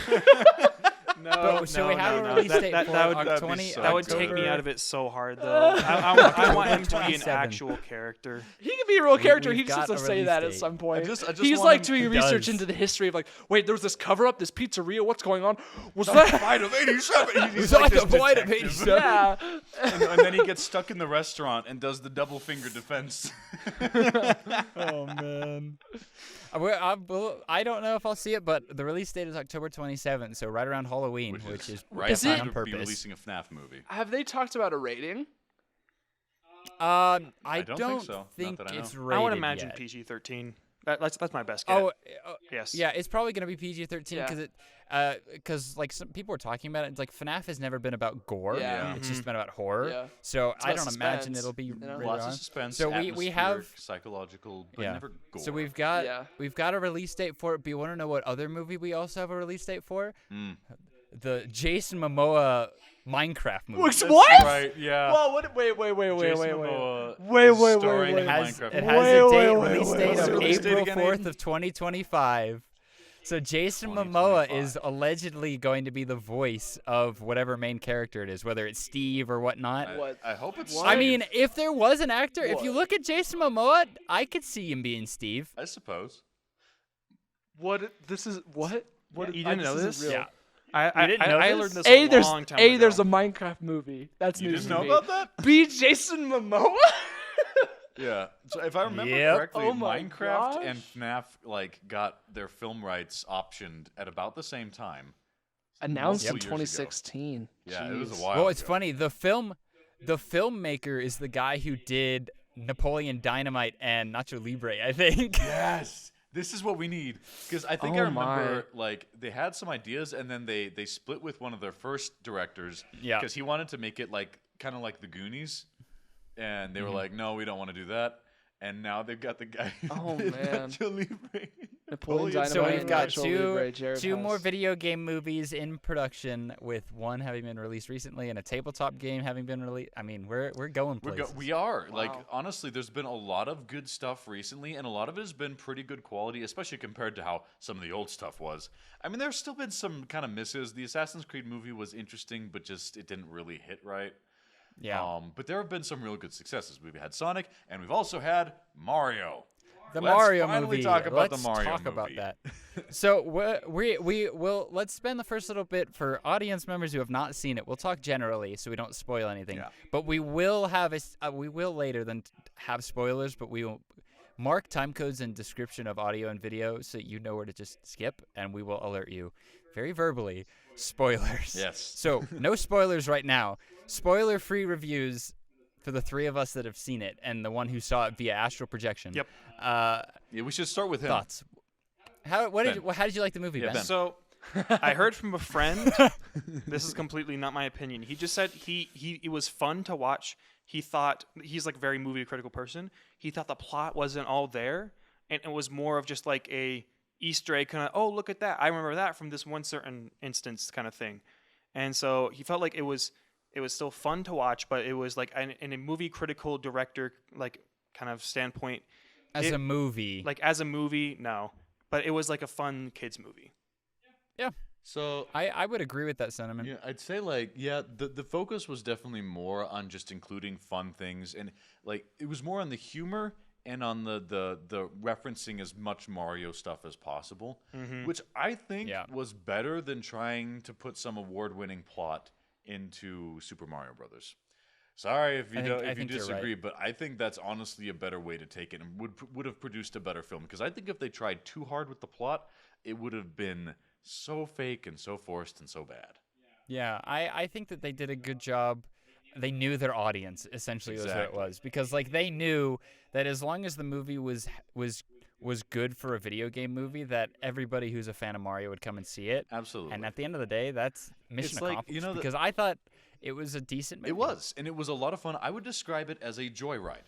Yeah. A joyride through all things Mario is what that movie was. It kind of makes me think yeah. of you know, that the scene with where Donkey Kong comes out and his dad Cranky Kong is like, "Oh, come on," and Donkey Kong's like, "This is what the people want." Like that's This is how what the the people critics and the fans are right now. Yeah, Or the critics and the movie like I makers. don't think it's. I didn't think it was like anything spectacular. Like it's definitely like a 76 out of 100. But like I was happy to have watched it. But if I never watch it again, I won't lose sleep. I'll probably watch it a time or two more, especially just to show it to other people who haven't seen it. But Yeah. it was fun. I was laughing all the time. Jack Yeah, Black we as were having a Bowser fun time. was the right carries. choice. I can imagine just how good Jack Black played He Bowser. was Jack like, Black yeah, it's like carried that film. like what we talk about, like what we're saying, like yes, as a movie, it was honestly not great. Like the plot was really contrived and really silly because that's And because quick. the whole thing was just like we will do anything necessary to get from set piece to set piece because the whole film was just for the references and the Easter eggs. It really felt like that. And I feel like when they were trying to do things like things outside of that, like when they gave Mario and Luigi some like backstory and stuff, I was like, I don't care about this. Just get on give with me- it. You give know? me the- So like, Where's I think Jack that was Black? fine. But Bowser Yeah, Bowser. It's so Like, was well like the done. best. Oh Every my- scene with Bowser in it was the best. Was It the was best just scene. gold. You know, yeah, like it was so good. honestly, That Mario and was- Luigi like talking and being characters. I didn't like. I don't know how you would have done it in a didn't way that mind I it. would have liked it. It was like, yeah, this is fine for what it is. Bowser as a comic relief villain was so perfect and good. brilliant, and like The thing about was Jack wonderful. Black is that no matter what role he is or whatever movie he's performing in, he acts and does it so well. He Like goes hard. he Well, acts like, his Jack absolute butt Black- off every single time. Jack Black as Bowser in this movie is exactly as Jim Carrey was in the Sonic movies, where it's like Yes. perfectly nails the execution of the villain and makes it just awesome that he's in there. The funny villain who carries the film and is like half the Who reason you're carries the watching film. it at all. And it's Yep. just, yes, I think you are very right, Aidan. It was like Jim Carrey and Jack Black made the Sonic and Mario movies just so much better than they otherwise would have been. And don't get me wrong. Another there thing, were, though, that- there were good things outside of Jack Black. I think they did a great job with Donkey Kong, and Mario yeah, had some of his giving fun Donkey moments. Kong some like different Donkey Kong characterization was and just good. like and even just Peach, just like reimagining these characters in new ways was really great. Peach and Toad were still a lot of fun. I love the conversation with Peach and Mario after his like whole training montage. Trying to Yeah, avoid I think specifics. the one thing though that some people that haven't seen it probably do want to know. When I was watching the film, I very rarely went, "Yeah, this is Chris Pratt." Yeah, True, yeah. There Like were a few times. genuinely, I very rarely thought that. Yeah. Because the way that they went about it was that they did not force this accent, but they made the accent a gimmick that they used for like their thing. Yeah, for the little. And so like, it's not like the movie is not Chris Pratt trying to force this like super heavy Mario accent. It's just but it like you don't feel like it's Chris Pratt because it's he's like got, I feel like this it worked. Italian Brooklyn mix accent that sounds pretty good. And it stays pretty sounds pretty consistent good. throughout the movie. There were a few times where I'm like, oh, little Chris slipped through there. Yeah, it was. But a little. overall, like I thought it was. Anytime it slipped, I first went, "Oh, that's Emmett," rather than, "Oh, that's Chris Pratt," It's just Lego you could see his movie. face. Right? because it was animated. Like I didn't ever have an issue with Chris Pratt. I thought he did a pretty good job. Yeah. I No, also- I think he does good. I guess one thing to say for people who haven't seen it is like if you're not, I wouldn't say you have to be a diehard Mario fan, but like I feel like having a general knowledge of Mario and like understanding did the make it more references and even enjoyable. just like having played the game and you know the locations and stuff will make it more enjoyable. Because outside of that, there's not a whole lot, you know. Yeah. Yeah. Like, Like you wouldn't it's not understand outside why- of that. It's like this story isn't very interesting at all. like It's you know? it's a moment to moment, like there's some funny stuff, but like that was what was really captivating and kept me watching was like, wow, I want to see how they render this classic thing Oh, in yeah. a new beautiful way. Because like it's Yeah. such a I wanna see love it come to letter. life. It's such a love letter to all the Mario games, and so when you see that, you see that they really did love and want to stay faithful to the things that I were was in those. impressed with how much they got into it. Oh like, yeah. Yeah. They did it they extremely well. I feel like stuffed it full of Nintendo. references. Nintendo was probably a big reason. I mean, I'm I'm sure. pretty sure Nintendo that some of the filmmakers probably tried to want to do some things, and Nintendo was like, "No, you're not. You're doing this." Nintendo is very helicopter. Like they'll Very. And in this case, I feel like it was a good thing I think so. because we know with so many movies today, like filmmakers love just filling it with pop culture references and all Yeah. sorts of stuff. it's very But like this cringe. one was not like that. Yeah. Like, it felt they it felt definitely- like good hearted. It didn't felt like it was playing Yeah. or like taking advantage of the audience for No. its Yeah. references. And I It think was a very it also good- helps that Illumination, which is a fairly new, a recent comer to the field of major animation studios, helps too because I'm sure that they have a lot of staff on there who grew up playing Mario games. You know, I think personally, I think that's why we're getting good video game movies now is because everybody that grew up with those retro games are now at the age where they're higher up in Yeah. the industry Where they can actually call to the be able to be shots. like, we're making something of my childhood, who they grew up playing these games. Yeah, and I hope to see more good stuff. Is there anything else we want to talk about before we get into spoiler territory? The score was remarkable. The score was amazing. Every way score that they was would include amazing. the different musical themes. Oh, I've been Hearing trying to like find it on John Williams Spotify. renditions of not John Williams. Wait, John Williams? Yeah, I It's was like, not- wait a minute. It's not John wait, Williams. was I'm just saying like Yeah. that's just a name I associate with like movie scores. You know, movie Hans score. Zimmer. It's just like you hear that classic motif and then it goes straight into like these big strings and it's like boom, boom, Yeah, boom. these It's like big wow, this strings. is. And it It's just fits. it's so cool. If Yeah. it was so great. and even It's some out- it's of the Brian more subtle Tyler. ones. Brian Tyler. Brian Tyler the heck makes is Brian? amazing music. I've never heard that He name. did an incredible job. He of does a weaving lot of in- video game soundtrack. Yeah. He's done. He Oh, he okay. is Call of Duty soundtracks. Oh, Like he's okay. also done a lot of Iron Man, Thor. Oh, so he's done a lot of stuff for Marvel.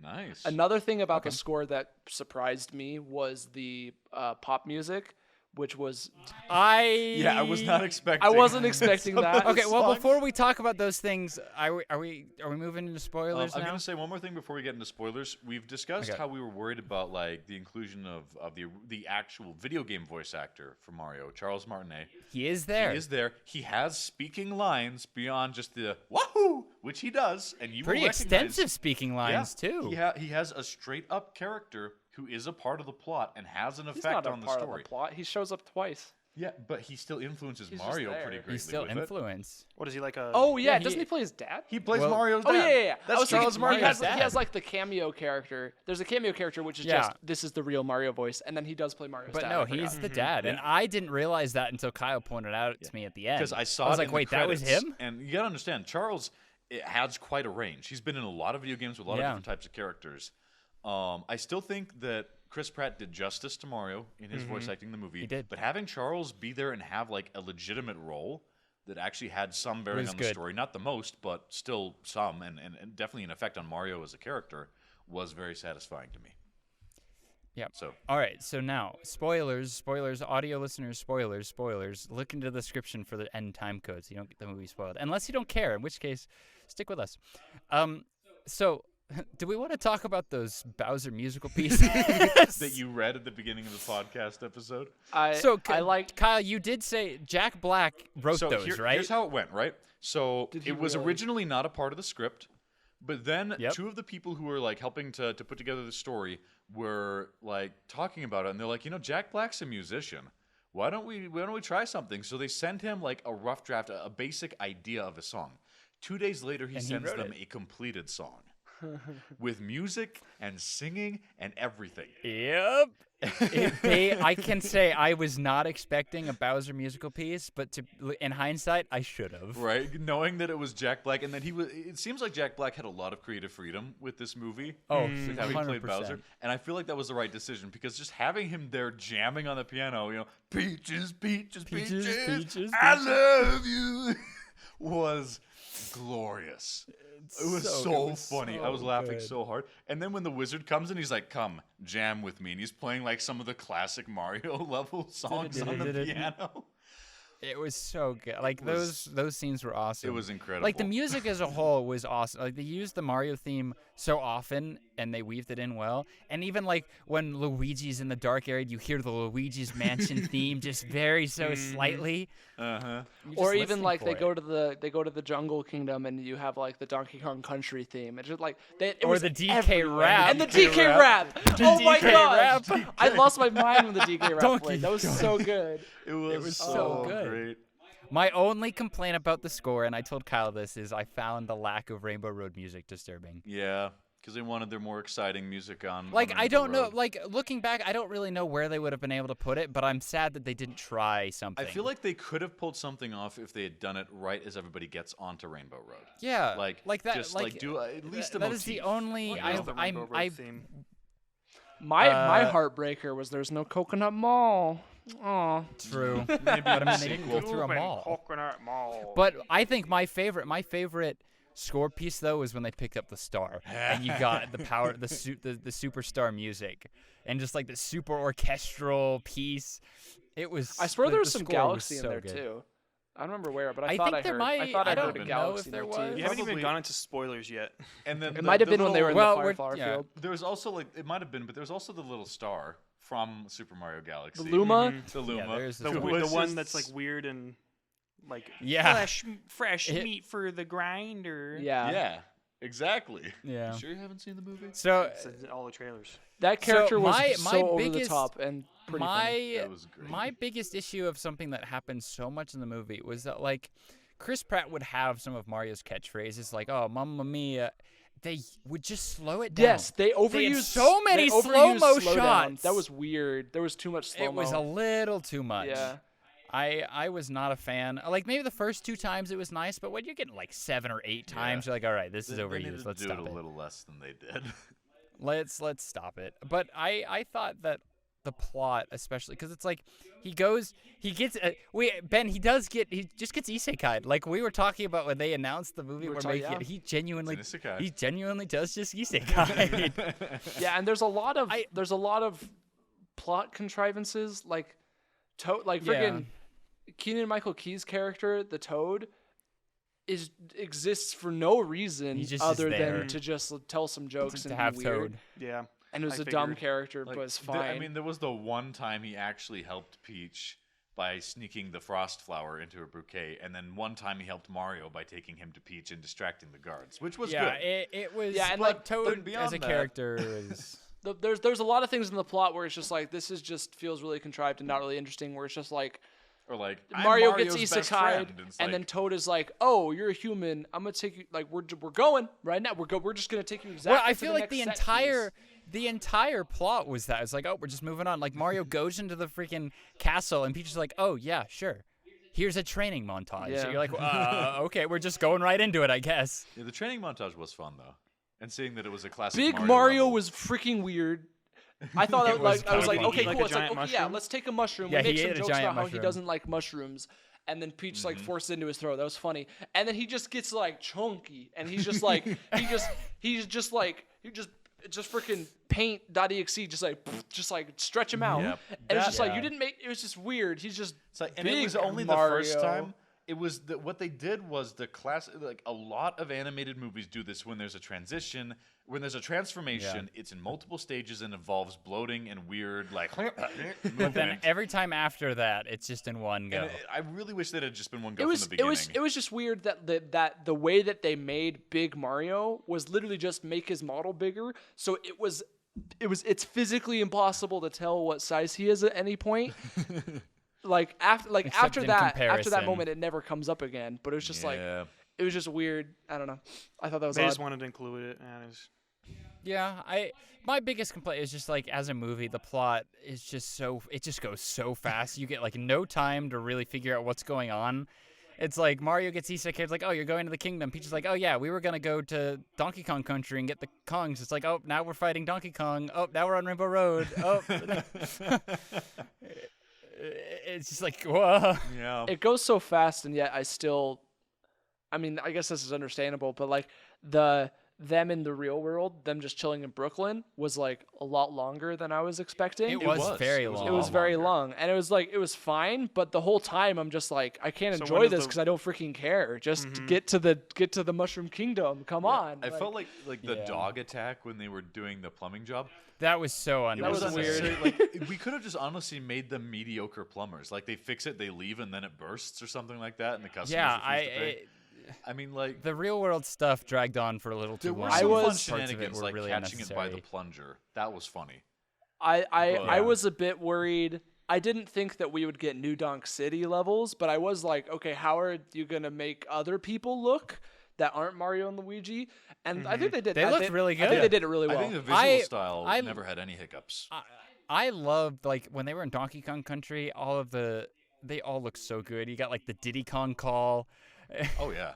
It was all good. Like the visuals were, I think, impeccable. I don't think I have a Yeah, it was single beautiful. complaint about the visual style. It and was just kind of efficiency. weird, where it's like, oh, we're the Donkey Kong Country. Oh, they're good at good at go karts. They get on the cart, and it's like, Now we are listening to Take On Me in my Mario movie. Yeah, that I was not ready for that song to suddenly show up. Oh, it's like you could have done like the Donkey Kong music, but nope, we're just just gonna gonna take go on Take me, On and we're Me. gonna do like, we're gonna cut to the chorus. We're gonna cut out like half the verse because we have to, because it's a movie we just speed up. It's just weird. Yeah. Because I mean, that wasn't. There was like two. Or what were the other? There was pop, also like, the other one pop that I actually songs? liked was after at the very end of the movie when like Mario and Luigi are getting ready for the day, you had Mr. Blue Sky Yeah. in the back, Mr. Blue and it was Sky just was like there. subtle, like on like a radio, and I was like, this is cute, that's fine. I feel like that was also Yeah. a fun nod to the Guardians of the Galaxy opening with Mr. Blue Sky. Oh Oh, yeah, maybe. that's true. I didn't even think about Because that. I'm like, this got to be a nod. Because they have Chris Pratt as their lead actor. They have this scene of them like getting ready with Mr. Blue Sky. That's such a nod to the opening of Guardians of the I also Galaxy. feel It was- it I was feel good. like I feel like a reason they could have done that is like, okay, any of those instances is like, okay, cool, they could have done some fun rendition of another Mario song, but if you don't know Mario music, hey, here's a couple pop songs that are gonna click with I you, like the guess. Mario music is clicking to the person next to you. And out of all characters to associate Take On Me with, I think Funky Kong worked. Funky Kong. Like, let's be real. It was, yeah. I think that it was well used. I was just the whole like core plot of Bowser's like, I will do this, and then Peach will want to marry me, and the that's whole thing. time Do like, you know buddy, Paper Mario and Super Mario I Sunshine? actually really liked that they went with the I thought it was Bowser so funny, and marrying how Peach plot. how committed Bowser was to like wanting that, and Peach is like, no, you're crazy, and he's like, well then, I guess I'll just destroy the world. A world where I can't marry Peach isn't a world anyone deserves world to live worth in. living. the last like half hour I thought was really weird. Like It was kind of funky. like okay, you had like the wedding, and they crashed the wedding, and you have all that, and Peach goes freaking girl boss. I liked girl boss Peach. I liked that Peach was like was literally good. never in date. Like she was never kidnapped. She only, like the only time she was captured is when she gave herself up. You know. Yeah. I thought girl boss Peach was I great. thought it was good. I think it'd be fun to see more of that in the games too. Honestly, more yeah. active Peach. Yeah. But at basically after like he freaking launches the bonsai bill, and then Mario like tricks it into going to the pipe, and then basically everything after Yeah. that when it was like in the real world and stuff, it's just like this is really weird, and like it doesn't make any sense, and it's just weird, and it's also just like a spectacle because it's just like they get the star and then they instantly defeat Bowser in the most grandiose way possible, and it's perfectly synchronized. And it's like this is Yeah. ridiculous and absurd, but And- who cares? The movie's almost over. Just get it over with. Like, Yeah, and I feel The like ending was kind of funky. part of the reason they brought it back to the real world was just so that they could wrap up the loose ends of Yeah. them being appreciated at home. Which I was like, I mean, Maybe. I get that, but I'm also just recognition like, from your father. yeah, but I'm also just like, it would have been pretty cool to just just quietly come back home and take your family through to the Mushroom Kingdom, you know, and then Yeah. show them like, The this is ending my was life now. the ending was interestingly ambiguous. Where it's just like they live in the Mushroom Kingdom, and we understand it to be that they have, they have free travel to and from, and it's just like they choose to live there. I thought it was interesting. I Yeah. would have liked even like one more scene of like why they chose to live in the Mushroom Kingdom and Why what they that chose means to and It made stuff. It's stay. just like, Yeah. what do to they me do there? I mean, They're it made sense to heroes. me Do that they their just life glory and their over all the career toads? Like, Perhaps. I mean, their life and their They're career kind plumbers. of sucked in the regular world. So if I were them, I would have moved to the Mushroom Kingdom, and even if it was just bumming off the yeah. princess for a while I figured out what to do, that's probably still an upgrade. I also love how they just like spring. Peach is like, I have no idea what happened. I just showed up here. I thought that was, I thought that and was like sweet. that's they just leave it. You're like, yeah, I feel like it's enough backstory to give some meaning to why Peach is in the Mushroom Kingdom. I really liked like Wait, Peach was also isekai'd? She was also Yeah, isekai'd as a she's- small yeah, child. As a We get to child, see she baby just showed Peach, up. We get to see baby Mario and baby Luigi. Baby Mario and Baby Luigi. We don't see baby Bowser. the thing He's not with part of the that story yet. the I thing guess. the thing with like I thought it was really cute that they showed baby Mario and baby Luigi, and it's like, okay, yeah, they have of course their baby designs which look totally out of place in this world now. Like they But it look was so cool. different It and was weird cool. compared to everyone else. And also it was like, why do they wear the M and the L? Why do they wear The the red and the green if overalls. that was part of their freaking plumber brand when they're Yeah. like 40? It was just, I don't know. it was fine. It was just like this doesn't make any sense in the movie, but of course it's just like, it's baby Mario, it's baby Luigi, yay. It's Yeah. fun. Yeah. I like the whole like Mario when they were building their carts and you got like the Mario Kart music Yeah. Yes. That was really that was cool. playing Like, during that was customizing. so cool. That was a lot of fun. Toad in the monster truck was funny. He just rolls Rolling up up. with sunglasses. He's got his Yeah. aviators. That was good. You know, another great thing that I appreciate was the like kind of Bowser jealousy of Mario as just his. That was really motivation. funny. It was like, why does Bowser hate Mario and want to kill him? Literally only Because he's he's jealous. a romantic interest for Peach. That's the only Like, reason. was Peach Did Peach impressed? look impressed? Yes. Did she think it was cool? Yes, he did. I think so, sir. Oh. Or like he's like interrogating Luigi, and he's like, "Is he the kind of guy that princesses fall in love with?" And he's like, "Only If she princesses has with good taste." taste. So good. It was so good. Like I think that was like it was over the top, but I feel like I love it was that. so That's like good. literally the only interrogation. reason he didn't like Mario. That was- The interrogation scene was too perfect. It was, Oh, it's so I do funny. think It like was- ritualistically sacrificing them could have used at least a little backstory because it seemed pretty random otherwise. yeah, it was funny. Like, just I'm gonna do the random bad guy thing now, you know? I liked. mean, I liked the cameos of all of the enemies at the wedding. Like I liked that King Bomb. yeah, King King Bomb. Bomb. King The Bomb King Bomb. dies in the movie. Confirmed death. He dies. They explode him.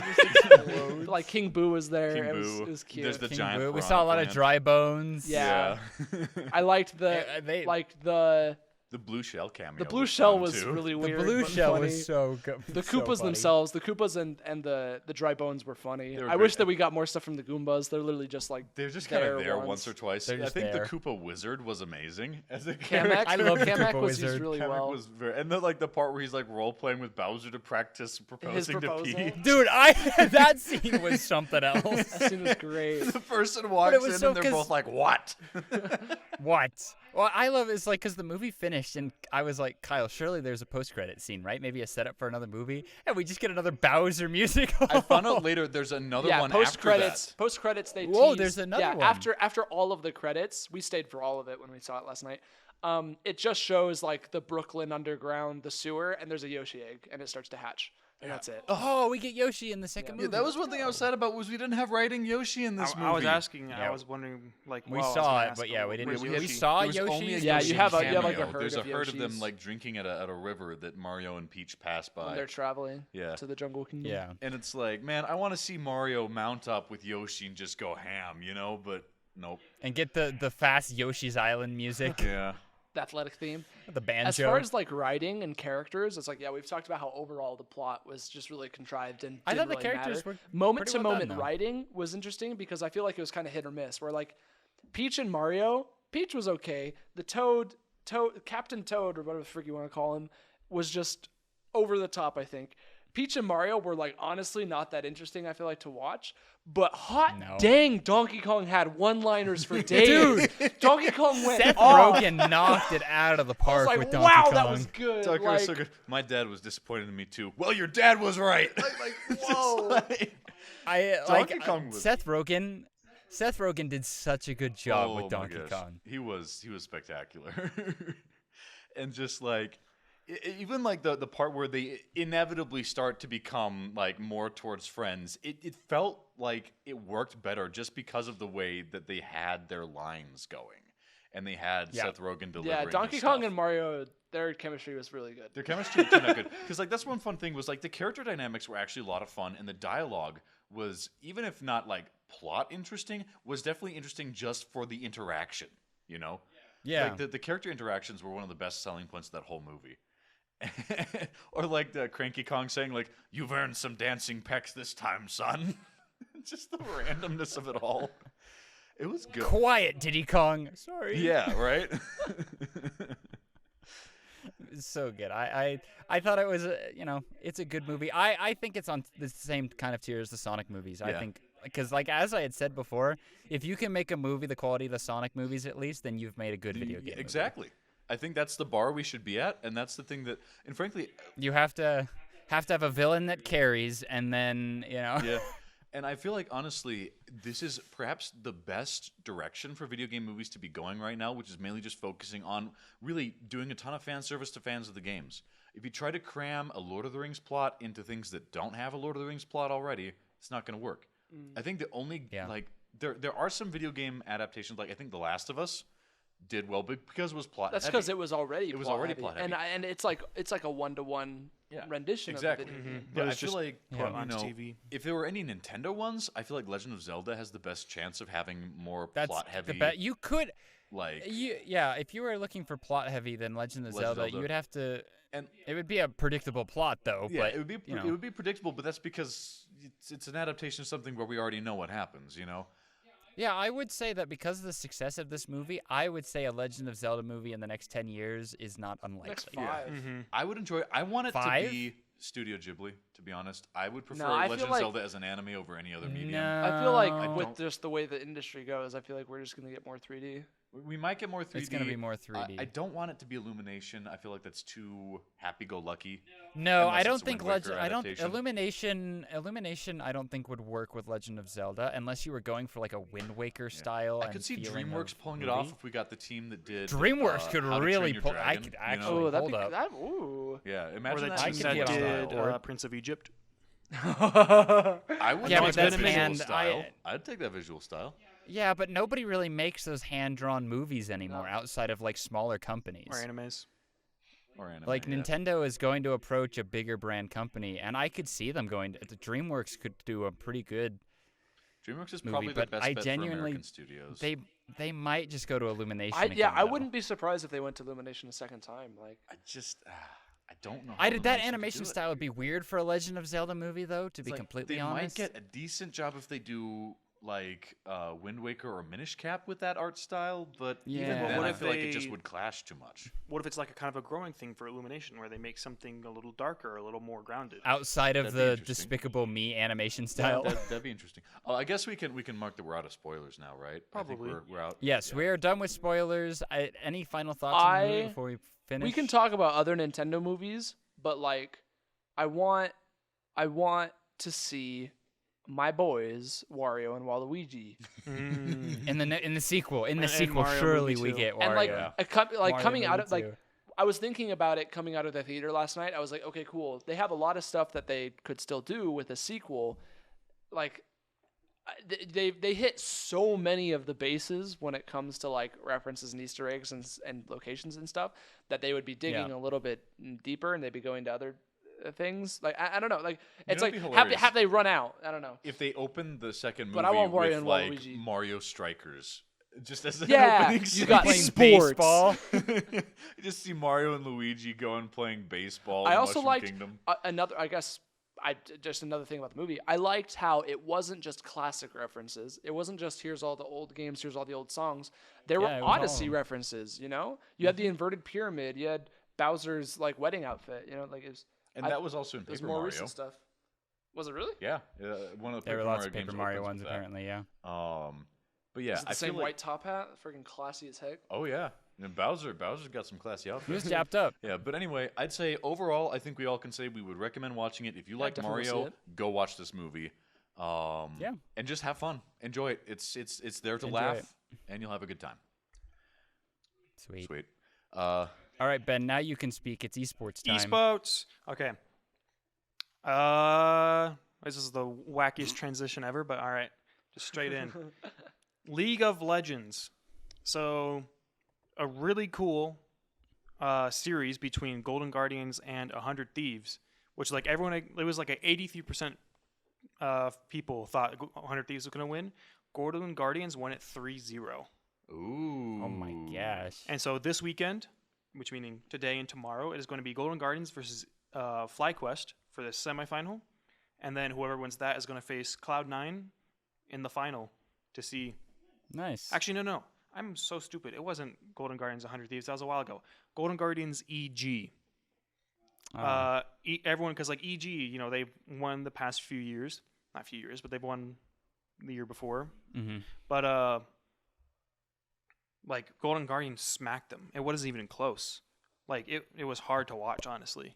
But so Golden Guardians, FlyQuest today. Whoever wins that, Golden Guardians C9 tomorrow.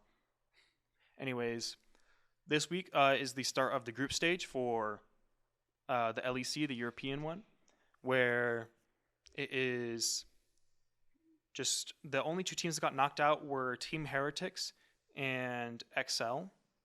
I'm pretty sure. Well, when you're gaming on a spreadsheet. Mm-hmm. There you go. That's why they lost.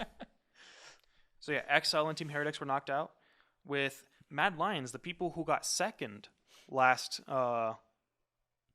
split, like barely making it in. They had to play a tiebreaker to make it in, and so Wow. it was very strange to see. Like something happened in between. I don't know, but now it is going off to this group stage. Well, happy to see. I'm personally a big fan of best of threes over best of ones, so should be fun to watch.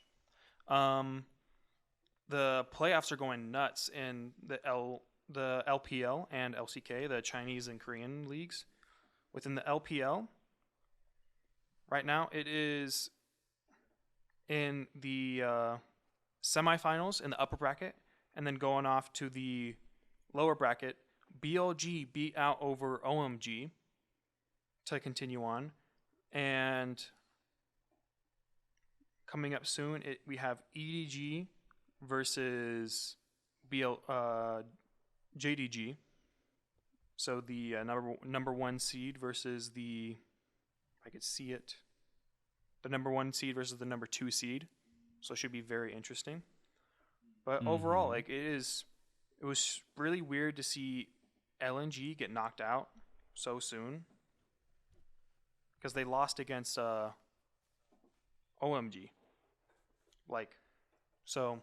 Because LNG was a 3 in regular season, and then OMG just came in from I think they were 5th or 4th for 6th in the regular season. So should be very interesting, fun to watch. But continuing on to the Korean league, Is T1 not just still stomping? T1 everybody? is just still stomping everyone. It was, they did have a 5-game series against KT, but then they stomped Gen G, and up to the finals, it is Gen G versus T1.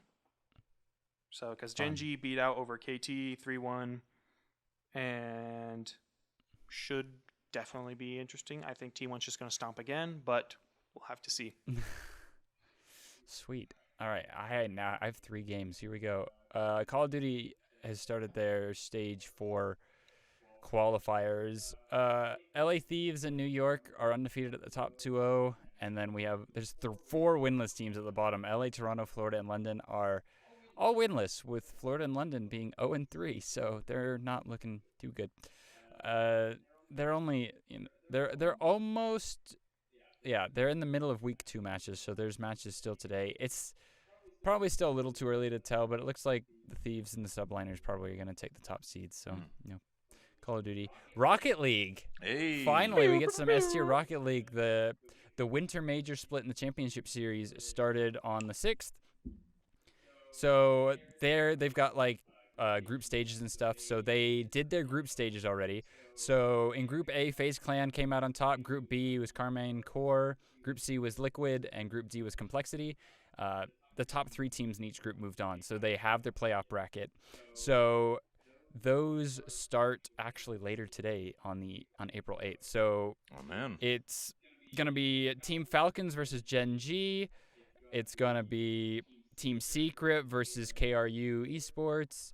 G2 against Ground Zero, and then Oxygen versus Vitality. They'll play, and then those 4 group winners are waiting the winners of each of those in the quarterfinals. So next week we should have the finish, because the grand finals happen tomorrow on the 9th. So another classic. By the time this episode releases, this tournament is finished. Don't you just love it? Oh, yeah. Same goes for Overwatch League. The Pro-Am is wrapped up. Well, the group stage wrapped up last season. So top 2 teams from each group moved on to the playoff bracket. So Florida Mayhem, San Francisco Shock from Group A, the Reign and Spitfire from Group B, Uprising and Gladiators from Group C, and the Houston Outlaws and Toronto Defiant from Group D.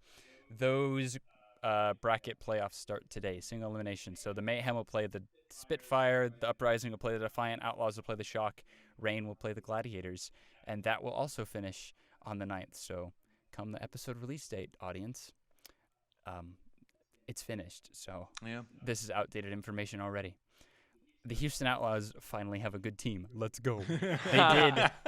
Anybody who likes watching Overwatch Esports and has not watched the Pro-Am, if you go watch the Houston Outlaws versus Redbirds match last week, there was that was a match that took place and was entertaining for the whole family. Let's just say the opposing team tank said to Fearless, who is the Houston Outlaws tank, he went, Fearless, mirror hog, and Fearless went, okay. What? So there was a hog mirror. Violet, the flex support, one of the flex supports for the Outlaws, just locked a Moira and just flanked into the back. There was some tomfoolery that took place, and I was laughing my head off the entire time. It was an enjoyable match of professional Overwatch last week. So that's the Overwatch League. The actual season starts in a few weeks at the end of the month. So that's esports. Nice. Anything else before we close up? I don't have anything. I don't think so. Happy Easter. Happy Easter, everyone. Which will also have happened by the yesterday. time Happy this yesterday episode launches. Easter. May the Easter Bunny show up Hope and you place en- eggs under your pillow. Okay. Okay. Have fun cleaning your Thanks, sheets Ben. from that. Yes, they're raw Yeah. eggs, didn't you know? Well, Knights of the D-Pad is a publication of the Daily Universe. We'd like to give a special thanks to Ellen Neves, Miles Romney, and Melissa Gibbs for everything they did and do to help support us and continue to do this podcast.